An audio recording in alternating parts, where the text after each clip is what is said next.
Kita bahasnya yang gampang-gampang aja dulu ya. Nanti kalau misalnya gue kecepatan atau ada yang nggak paham, lu langsung potong aja. Aman-aman. Oke, kita mau ngerjain Kanban aja dulu kali ya. Kanban sama leveling. Ini ya kalau bisa dibilang soalnya yang paling gampang lah. Kalian jadi harus usahain bener lah ngerjainnya. Ini kan ada tipe dua soal nih kan. Gue kan ngambil dari soal T3 kan. Kita mau ngerjain Kanban yang kiri dulu nih, yang soalan kiri nih. eh Pertanyaan pertama tuh kan hitung berapa jumlah kanban pengambilan atau kanban C dan jumlah kanban produksi kanban P. Terus gambarkan skema diagram. Nah, kalau yang C ini yang leveling. Sebelum kita ngerjain tuh kayak kita harus tahu rumus kanban tuh apa. Ntar kanban. Sebenarnya buat nyari rumus kanban itu mau kanban C sama kanban P itu sama. Dia bedanya cuman ada di lead time. Kalau buat kanban C itu pakai lead time conveyor atau LTC. Kalau misalnya buat Kanban P itu berarti pakai lead time-nya lead time produksi. Wait.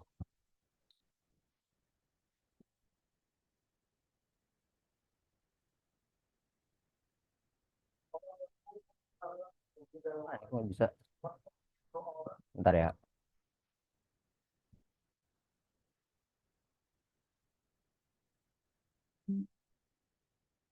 Hmm.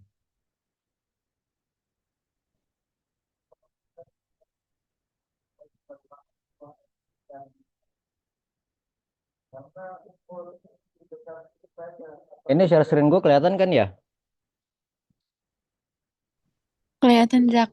Oke. Nah, lu lihat nih diketahuinya nih. Produk stationary X dirakit dari tiga jenis komponen, komponen A, B, dan C, di mana jumlah ketiga komponen yang akan dibuat per masing-masing sebanyak 2.000 buat produk A, 6.600 buat produk B, 800 buat produk C. Nah, kalau misal diketahuin kayak gini nih dalam jumlah banyak, ini berarti berarti ini kita mendefinisikan kalau misalnya ini tuh adalah demand alias D-nya nih, demand. Demand. Sabar.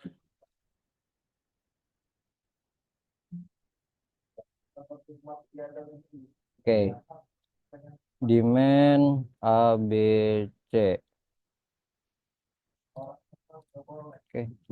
2.000, 1.600, 800. 2.000, 1.600, 800. Nah, tapi ini masih dalam satuan masih hari. Nah, kalau misalnya kita ngitung Kanban, itu D sama LTC itu harus satuannya itu harus sama.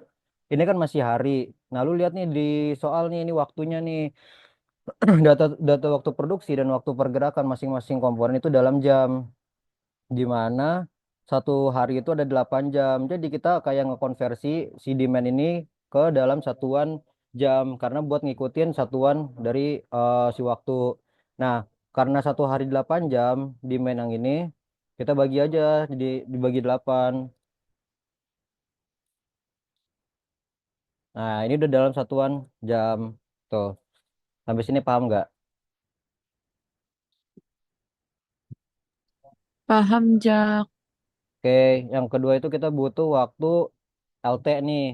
Misal kita mau ngitung C Kanban dulu. C Kanban berarti kita ngelihatnya itu waktu conveyance. Nah, karena ini satuannya udah sama kan dalam satuan jam, jadi kita tinggal nambahin aja nih waktu lead time-nya. Jadi kalau misalnya lead time A berarti tinggal tambah nih 1 tambah 0,5. Kalau B ini tinggal tambah 1,2 tambah 0,7. C ini tinggal tambah 1 tambah 0,6. C Kanban LTC salah. LTC A B C sama dengan 1 tambah 0,5 sama dengan 1,2 tambah 0,7 sama dengan 1 tambah 0,6. Nah, kita udah punya data-data seperti ini nih. Kita udah dapat D, udah dapat LTC, SF-nya tuh udah dapat pasti dari soal nih. SF-nya itu 15%.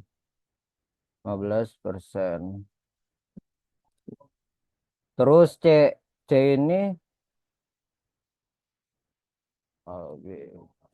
C ini kapasitas kontainer A itu 250, 200, 100, 250, 200, 100.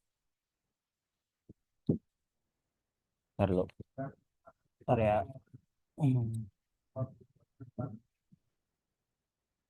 Terus ditanya data waktu, oke, semua udah diketahui langsung. Berarti kita langsung ngerjain kanbannya. Jak tadi yang C-nya dari mana C-nya? C-nya dari ini nih, container size. Oke, oke.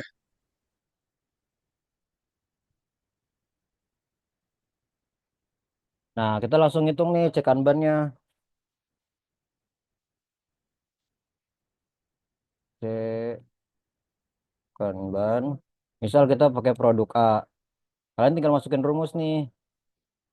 D, misalkan buat komponen A. Berarti 250. 250 dikali LTC. LTC dikali 1 tambah safety factor. Safety factornya 15%. Terus dibagi sama container size-nya. Sama dengan 1,725. Nah, kalau Kanban itu hasilnya itu di round up. Misal hasilnya segini berarti hmm, nah gitu. Berarti kalau misalnya B, D eh, D-nya berapa B? 200. Jadi 200 dikali LTCB dikali 1 tambah 15% dibagi kontainernya. Sekarang Jak cek. SF-nya itu didapat dari soal kan ya? Iya, SF udah pasti dari soal. C, Oke. berarti kita lihat di main C itu 100 dikali 1,6 dikali 1 tambah safety factor dibagi 100. Kita round up. Nah, jadi buat cek Kanban masing-masing komponen A sama B, C itu senilai kayak gini. Buat Kanban A berarti 2, Kanban B 3, Kanban C 2. Jadi kalau misalnya kita menghitung nilai Kanban itu kayak nggak mungkin kayak hasilnya itu belasan atau puluhan gitu. Bahkan kalau misalnya perlu perhitungannya sampai 8 9 aja itu bisa dipastikan hampir salah gitu. Karena kalau misalnya Kanban itu normalnya itu kayak sedikit dia jumlahnya kayak 5 di bawah 5 lah. Ini LT sampai sini ada yang mau ditanya nggak? Namanya. Yang lain?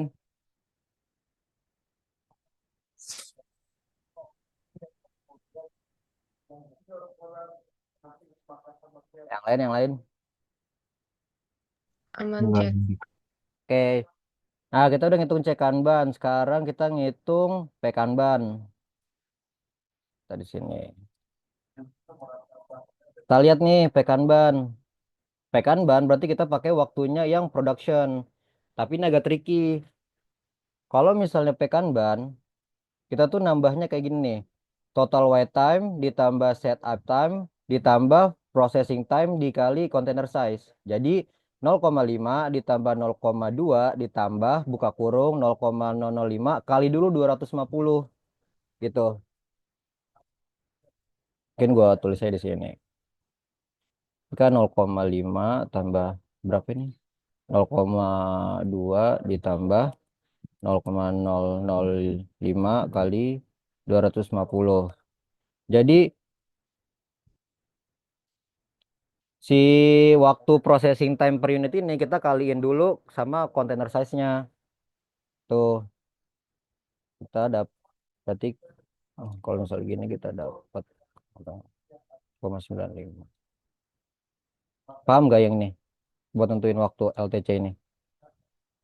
Paham, paham, Jak. Paham ya? Terus berarti kalau produk B gimana? Lu lihat waktu totalnya kan 1 ditambah 0,5 ditambah 0,08 dikali kontainer size-nya di B 200 tuh sama dengan. Jadi kalian harus trikinya di sini. Jangan sampai salah, jangan sampai kalian kayak langsung ditambah kayak 1 tambah 0,5 tambah 0,008 itu bakal jawabannya pasti bakal salah itu. Ngapain sebenarnya? Ini berarti 0,8 tambah 0,4 tambah 0,002 dikali 100. Tinggal ini aja.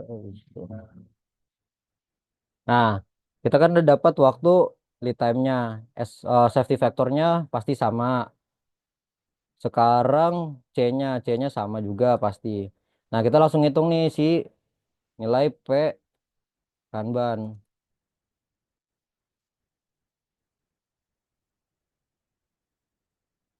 Hmm. P Kanban tuh rumusnya sama kayak C Kanban. Bedanya ini LT-nya kita pakai LT si LT LTP. Berarti kan kalau A berarti demandnya sama 250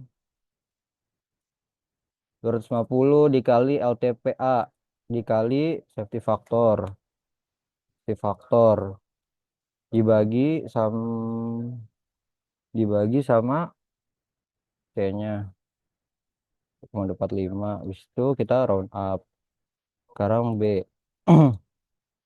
B demand B dikali LTB dikali 1 tambah safety factor dibagi container size B round up. C berarti demand C dikali LTP dikali 1 tambah safety factor dibagi container size. Nah, ini hasil akhirnya guys. Buat ngitung C Kanban sama P Kanban. Ada yang pengen tanya dulu nggak? Berarti kalau misalnya ditanyain kesimpulannya kayak gimana? Sampai sini sih kagak ada simpulan sih biasanya. Pasti pertanyaan itu cuman sekedar kayak hitunglah berapa jumlah kanban P, jumlah kanban C atau jumlah kanban produksi untuk masing-masing part gitu. Jadi kayak sampai sini aja hasilnya. Oke. Tapi kalau misalnya kan itu kan cek Kanban apa Pekanban kan itu di round up. Nah Hmm. itu yang kan itu ada 232 terus 342. Nah apa yang bikin mereka gede? Apa yang bikin mereka kecil? Ada faktor yang bikin mereka bisa gede kecil gitu gak, Jak? Maksudnya gimana? Gue belum paham. Sorry, sorry. Kayak misalnya kalau misalnya nih misalnya Ya. LTP-nya kecil, nah berarti Pekanbannya bisa mempengaruhi juga tuh bakal kecil juga. Oh iya. Kalau misalnya makin kecil nilai LT-nya itu makin kecil nilai kanbannya juga sih biasanya sih. Oke, Dia jadi bakal ngaruh ke nilai lead time. Nanti ada contoh variasi soal yang kedua nih. oke, siap siap.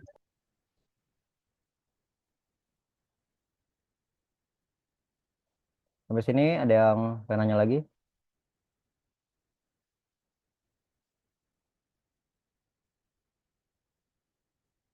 Coba gue stop share dulu bentar ya. Jak, bentar. Yang 2000, 1600, 800 tuh nggak kepake jadinya, ya? Kenapa?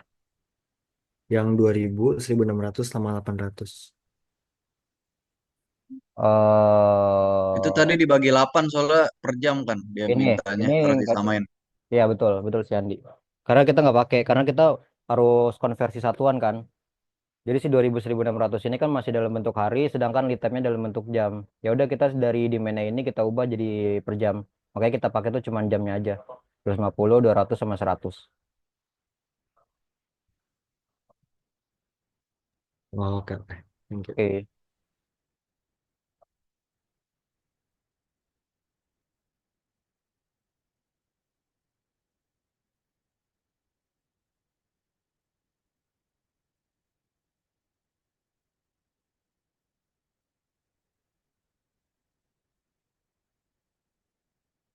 Nah, ini buat jawaban B nih. Kelihatan nggak? Kelihatan, kelihatan. Jadi kalau ini kan udah jawaban pasti bener ya, jawaban dari Bu Doki nih. Yang kalian harus perhatiin tuh cara baca Kanban aja sih. Jadi kayak gini nih. Kan ini perakitan produk X nih. Produk stationer X dirakit dari tiga jenis komponen, A, B, sama C. Berarti untuk merakit produk X kita butuh part A, part B, sama part C. Yang kalian harus tahu itu, bentar. Yang kalian harus harus tahu itu dalam proses Kanban itu harus kita pakai P Kanban dulu, P Kanban, P Kanban baru C Kanban, C Kanban. Nah, cara kita membaca Kanban itu kita dari belakang nih. Misal kita dari sini.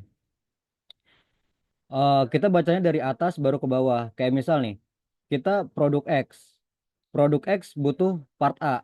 Makanya nanti di sini si Kanban, kartu Kanban, C Kanban, itu dia bakal naruhin bakal memberikan informasi nih ke belakang nih, ke sini.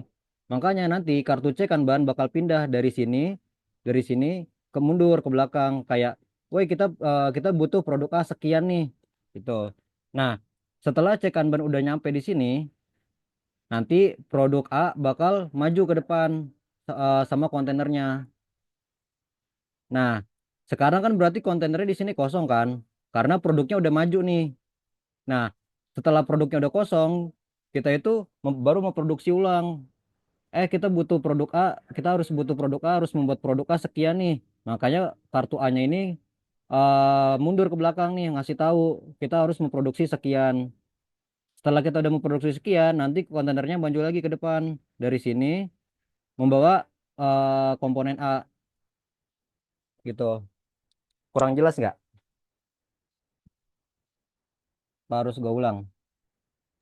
Jadi kayak muter gitu kan, Iya, kayak muter. Jadi tuh siklus. Kanban itu namanya kartu, nama lainnya. Jadi kayak eh fungsinya itu buat ngasih tahu kita harus memproduksi berapa gitu. Karena Boleh kita pakai diulang Kanban itu kalau boleh. sebentar. Karena Kanban itu fungsinya itu kayak kita buat produksinya itu efektif dan efisien gitu. Beda sama MRP. Kalau MRP kan kita ngeproduksinya maju terus. Nah, kalau Kanban ini kita sistemnya full full system. Jadi sistem tarik. Bentar ya, gue ulang ya. Sekarang ulang gimana ya? Clear all drawings. Nah, jadi gini nih pertama nih, kan produk X itu membutuhkan produk A, produk B, produk C. Nah, kita si produk X ini punya Kanban nih di sini. Pertama Kanbannya tuh di sini nih, C Kanban. Nah, C Kanban ini dia bakal mundur ke belakang nih, bawa kartu Kanban ke belakang ke sini. Ini- Fungsinya itu buat biar tahu, buat ngasih informasi ke belakang nih. Kita butuh produk A sekian-sekian nih. Makanya nanti dia bakal membawa setelah kita naruh produk A di sini, kita udah tahu butuh produk A berapa, nanti kita produk A ini bakal maju ke depan untuk memenuhi kebutuhan tuh. Nah, setelah beberapa produk A udah maju, berarti kan sekarang kan terdapat kekosongan produk A di sini nih, part A nih. Nah, kita kita pakai produksi Kanban soalnya buat memproduksi part A. Nah, Kanban A, Kanban P ini kita ke belakang mau ngasih tahu nih, kita udah harus produksi nih, produksi berapa sekian karena di sini udah kosong, barangnya udah dipakai buat perakitan di produk X. Nah, setelah kita udah produksi, nanti kita di sini memproduksi, setelah selesai produksi kita bakal maju mengisi kontainer kosong yang ada di sini. Tuh, ada yang masih kurang jelas? Ini gambarnya selalu sama nggak?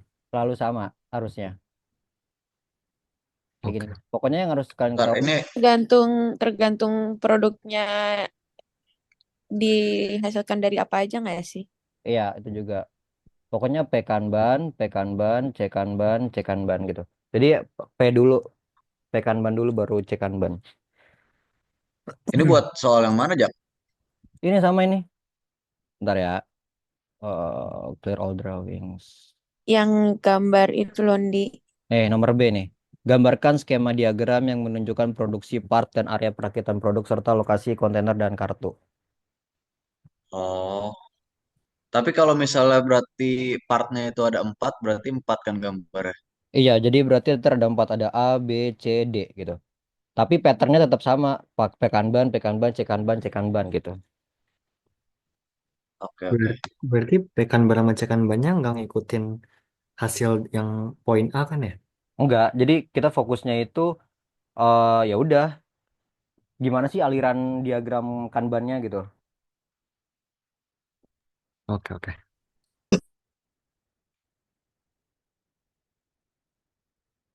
Ada yang masih bingung?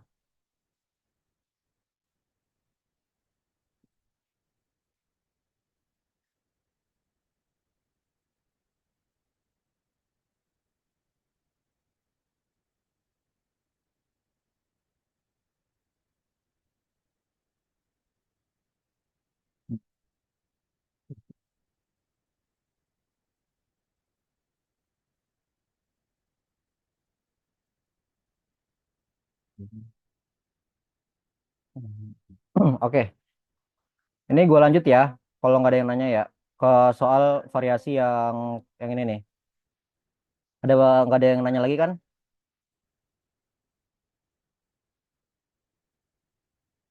Nggak ada, Jak. Oke, bentar ya, ganti zoom dulu bentar. Ntar gue kirim ulang ya. Oke.